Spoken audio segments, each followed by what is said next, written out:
l'impression que, parce que avec notre introduction, on vient de dire que c'est presque nouveau parce que c'est dû au Chinese virus, comme on l'appelait de toupet doré. Ouais. Mais non, savais-tu que le racisme envers les Asiatiques et des gens, et les Chinois et les Japonais, ça inclut vraiment la partie un peu nippone de l'Asie.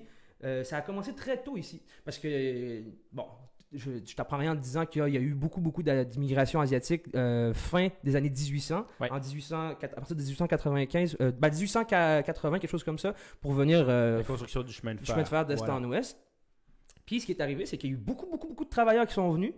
Et la première répression qu'on a fait, par exemple, la première répression qu'on a fait à la communauté asiatique, c'était qu'en 1895, tout le monde pouvait venir s'installer encore au Canada. Donc les Écossais, les Irlandais, il y a eu vraiment une grosse vague d'immigration à ce moment-là, mais tout ce qui était asiatique, ils n'avaient plus le droit de venir. C'est-à-dire qu'on voulait un Canada blanc à ce moment-là, puis on était fiers de le proclamer. Là, c'était écrit partout, We want a white Canada.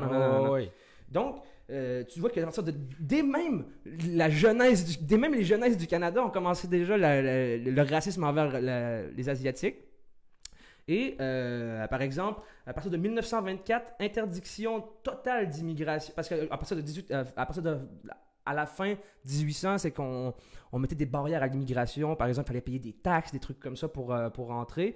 Puis à partir des années 20, immigration interdite. Et à partir même de ces années-là, on a enlevé même le droit de vote aux Asiatiques qui étaient citoyens canadiens. Ah ouais? Oui.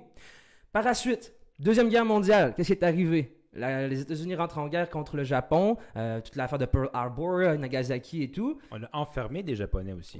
Ici au Canada, on a enfermé des Japonais. Oui. De par je déteste utiliser ce mot, de par leurs origines asiatiques, on les a enfermés, malgré le fait qu'ils étaient des citoyens canadiens à part entière. Par peur qu'ils deviennent des espions. Exactement. Puis il y a eu beaucoup de déportations. Savais-tu que la déportation des Japonais en 1946, 4000 Japonais déportés au Japon, ça représente la deuxième plus grande déportation humaine au Canada après les Acadiens. Oh wow. Oui, donc tu vois que c'est big, là. C'est très très big. Rien, là. Oui, puis on les dépossédait, puis on les dépossédait, on les renvoyait en Asie, puis on vendait leur stock, là, tu sais. On leur donnait même pas leur stock. Donc, tu vois que le racisme asiatique, il est pas récent au Canada. Ça s'est pas arrivé de nulle part. Là. Non, pas du tout. Donc, et même aux États-Unis. Donc parce que le Canada, on y reviendra peut-être plus tard, c'est toujours mis derrière les États-unis pour ce genre de politique-là. Il y a beaucoup de similarités. Beaucoup de similarités. On reviendra tout à l'heure, tu voulais parler des conservateurs, entre autres.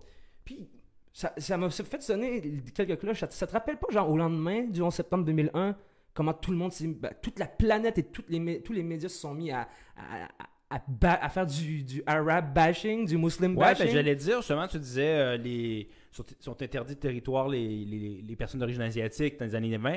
Est-ce que tu pourrais pas dire qu'on est en train de faire le même pattern avec les gens du Moyen-Orient, on pourrait dire, j'aime pas de situation Moyen-Orient, sous Donald Trump, il avait fait le ban de 7 personnes, ouais. Puis on pourrait même rajouter après ça 7 pays, 8 pays, 7 pays, 7 pays, je pense. Puis il appelait les shithole countries. Non, ça c'est une autre chose en fait.